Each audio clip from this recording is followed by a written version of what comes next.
Bonjour à toutes et à tous. Aujourd'hui, on part à l'aventure. On va voir ensemble comment une compétence, ou même une passion, peut devenir une vraie source de revenus grâce à Fiverr. C'est une quête, oui, un parcours étape par étape pour bâtir son activité en freelance. Alors, c'est parti ? Au centre de tout ça, il y a Fiverr. Faut imaginer une sorte d'immense marché, mais un marché global, ouvert non-stop, où on ne vend pas des objets mais des services. D'un côté, il y a des talents partout dans le monde, de l'autre, des clients avec un besoin bien précis. Et Fiverr, c'est le pont qui connecte ces deux mondes. Alors voilà la grande question. Si la réponse est oui, ce qui va suivre, ce n'est pas juste une liste de trucs à faire, non, c'est plutôt la carte trésor qui va guider les premiers pas dans cette grande aventure du freelancing. Voilà notre feuille de route. D'abord, on va essayer de comprendre le terrain de jeu. Ensuite, on va se forger une identité, créer une offre qui claque, aller chercher les premières victoires, se construire une réputation en béton et enfin, s'assurer que ça dure sur le long terme. C'est le chemin complet pour devenir un freelance qui réussit. Allez, on attaque la première étape et elle est vraiment cruciale. Comprendre le fonctionnement de la plateforme. Avant de foncer tête baissée, il faut prendre le temps d'observer, d'analyser un peu et de choisir le bon angle d'attaque pour se donner toutes les chances de réussir.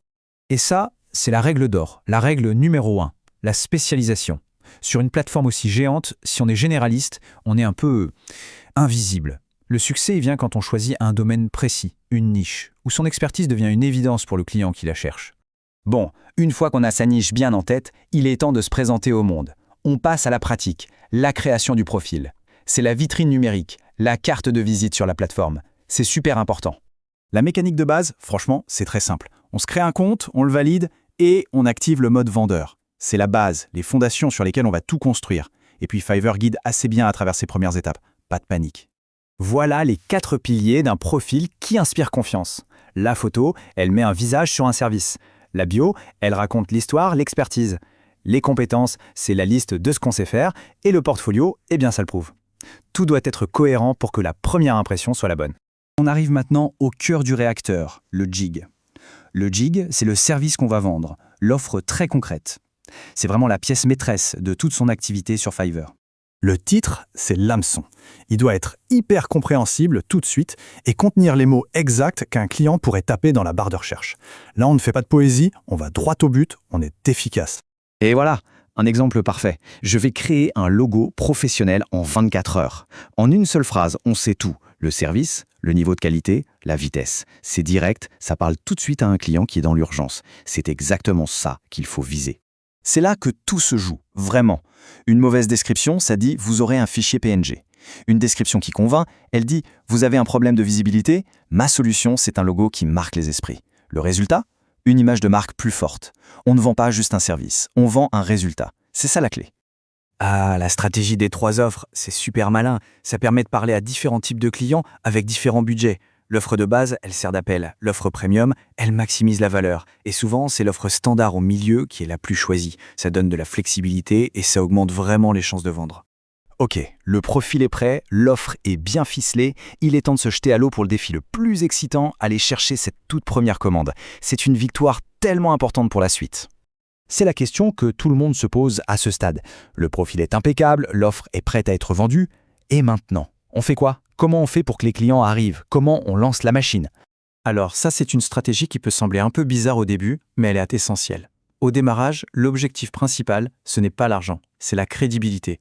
Un prix plus bas, c'est un investissement pour avoir ses premières commandes et surtout ses premiers avis positifs. Ces avis, c'est de l'or en barre. C'est là-dessus que la rentabilité va se construire.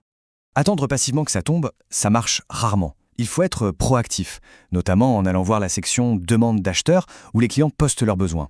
Il faut y répondre tous les jours, livrer un travail qui va au-delà de ce qui est attendu et communiquer de manière impeccable. En faisant ça, on met toutes les chances de son côté pour avoir ces fameux premiers avis 5 étoiles. La quête continue.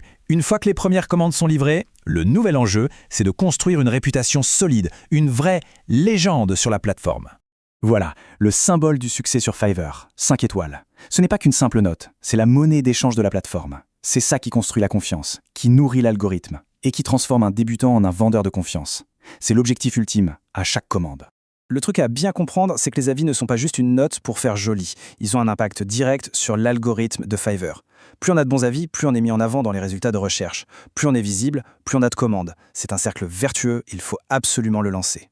Bon, les premières victoires sont là. La crédibilité commence à s'installer, c'est le moment de regarder plus loin. L'objectif, ce n'est pas juste de survivre, c'est de prospérer. Alors, comment on passe au niveau supérieur? Voilà le plan de match pour la suite. Il faut sortir un peu de Fiverr pour faire la promo de ses services. Il faut ajuster ses prix à la hausse petit à petit à mesure que la réputation grandit. Il faut aussi analyser ce que font les meilleurs de sa catégorie et puis un jour viser le statut pro, le Graal de la plateforme. Et ça, c'est peut-être le conseil le plus important de tous. Le freelancing, c'est un marathon, pas un sprint. Le succès, il ne tombe pas du ciel. Il vient de la constance. Chaque jour, faire un petit pas, une petite amélioration. C'est cette patience, cette régularité qui fait toute la différence à la fin. On termine avec cette question qui en fait n'est pas une fin, mais plutôt un appel à l'action. Maintenant la carte est là, entre les mains, la seule chose qui reste à faire c'est le premier pas. La quête ne fait que commencer.